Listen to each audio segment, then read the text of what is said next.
Selamat malam keluarga yang diberkati Tuhan. Saat ini kita akan membaca dan merenungkan firman Tuhan. Mari kita persiapkan hati dan pikiran kita berdoa. Ya Allah, tuntun kami ketika kami akan membaca dan merenungkan firman Tuhan di dalam ibadah keluarga pada malam hari ini.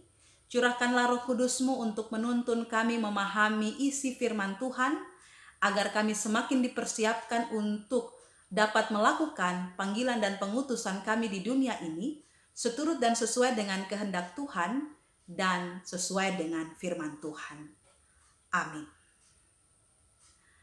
Pembacaan Alkitab pada hari ini terambil dari kitab Keluaran pasal 21 ayat 26 sampai 27 yang menyatakan, apabila seseorang memukul mata budaknya laki-laki atau mata budaknya perempuan dan merusaknya, maka ia harus melepaskan budak itu sebagai orang merdeka pengganti kerusakan matanya itu. Dan jika ia menumbuk sampai tanggal gigi budaknya laki-laki atau gigi budaknya perempuan, maka ia harus melepaskan budak itu sebagai orang merdeka pengganti giginya itu. Demikianlah pembacaan firman Tuhan. Terpujilah Kristus, haleluya.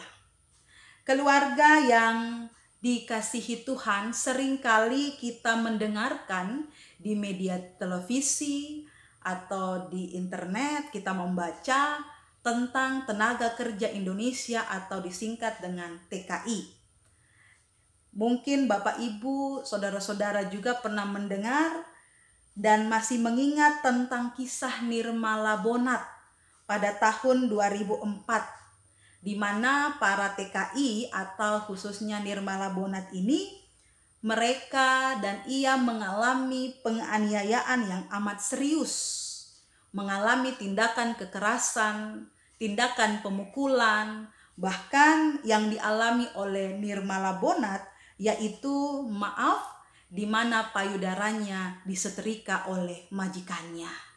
Bahkan beberapa tahun yang lalu pada tahun 2018 di awal-awal tahun itu juga kita teringat tentang buruh migran yang bernama Adelia yang mengalami kekerasan dan tindakan penganiayaan yang sangat buruk sampai ia harus meninggal dunia. TKI mereka mendapatkan kekerasan. Yang mendapatkan kekerasan biasanya meminta pertolongan atau perlindungan hukum dari pemerintah Indonesia dan memohon untuk dipulangkan ke Indonesia karena seakan-akan tenaga asing yang bekerja di negeri mereka itu mendapatkan kekerasan dan kurang diperhatikan, bahkan kasus-kasus mereka itu tidak ditindaklanjuti. Mengapa? Bisa jadi alasannya karena yang pertama, kultur shock atau perbedaan budaya antara majikan dan sang pekerja. Dan yang kedua, kurangnya aturan hukum yang melindungi hak-hak para pekerja dari pekerja rumah tangga. Sejalan dengan itu, pembacaan Alkitab kita pada hari ini yang terambil dari kitab Keluaran pasal 21 ayatnya yang ke-26 sampai 27 juga berbicara tentang hak-hak para pekerja atau dengan bahasa lain atau bahasa Alkitab ini adalah budak. Nah, dalam konteks Ibrani, budak adalah pekerja yang harus mengabdi kepada sang tuan atau majikannya. Budak itu adalah kelompok yang lemah di tengah-tengah masyarakat. Budak itu tidak bisa menentukan masa depan mereka sendiri. Bahkan budak tidak mempunyai hak apa-apa untuk mengatur diri mereka sendiri. Karena apa? Karena sang majikan telah membeli mereka. Nah, oleh karena itu Allah sangat peduli kepada kaum yang lemah. Dalam pembacaan Alkitab kita pada hari ini, bahkan bacaan Alkitab pada hari ini juga masih sejalan dengan pembacaan Alkitab pada ibadah hari Minggu. Bahwa Allah sangat peduli, Allah sangat mengasihi kepada orang-orang lemah. Oleh karena itu, Allah memberikan aturan peraturan kepada orang Israel melalui Musa. Dan peraturan itu berbicara bagaimana Allah sangat ingin bangsa Israel mengubah pola pikir mereka. Mereka yang dulunya di Mesir menjadi budak, mereka ditindas, dan ketika mereka sudah keluar dan mengalami pembebasan dan keluar dari Mesir, hendaknya mereka jangan melakukan hal yang demikian. Jangan mereka yang dulunya budak ketika bebas memperbudak orang lain, memperbudak sesamanya.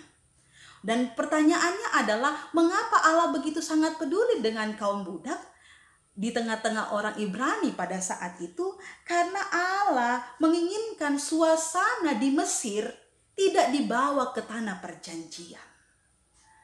Allah tidak ingin bahwa penindasan kejahatan yang mereka alami terbawa di tempat atau di tanah Kanaan yang penuh dengan berlimpah susu dan madu, penuh dengan kemanisan, penuh dengan kebahagiaan. Sehingga Allah memberikan hukum perlindungan itu kepada para budak. Itu berarti Bapak Ibu yang diberkati dalam Tuhan kita Yesus Kristus, Allah ingin memberikan perubahan baru, pola pikir yang baru kepada orang Israel, agar mereka melindungi sesama mereka yang lemah dan tidak melakukan tindakan kekerasan. Apalagi secara khusus dalam ayat 26 dan 27, mereka tidak boleh melakukan tindakan kekerasan secara fisik. Sampai cacat permanen, matanya rusak, mungkin buta, ya. Kemudian dipukul sampai giginya tanggal, begitu. Dan itu ketika mereka melakukan itu, maka para budak itu akan dibebaskan dari keadaan mereka. Dan para budak itu akan mengalami kemerdekaan sebagaimana manusia hidup pada umumnya. Dengan demikian budak itu dibebaskan dan tidak ada lagi tugas yang mereka lakukan bagi tuannya. Bapak Ibu yang diberkati serta keluarga yang dikasihi Tuhan, dari firman Tuhan pada hari ini kita belajar dua hal. Yang pertama, bahwa ketika kita belajar mengasihi sesama kita, itu berarti kita juga sedang mengasihi diri kita sendiri. Dalam kehidupan saat ini, tindakan kekerasan terus masih terjadi di mana-mana. Sebagaimana tadi di awal saya menceritakan, 2 tahun yang lalu juga mungkin juga sampai saat ini, tindakan kekerasan itu masih terjadi kepada tenaga kerja Indonesia, bahkan orang-orang lemah, pekerja-pekerja yang ada di sekitar kita. Pertanyaannya adalah, ketika sistem hukum dan pendidikan sudah semakin maju, mengapa tindakan-tindakan kekerasan masih terus terjadi? Maka mari kita berkaca pada pembacaan Alkitab pada saat ini, maka jawabannya adalah soal pola pikir.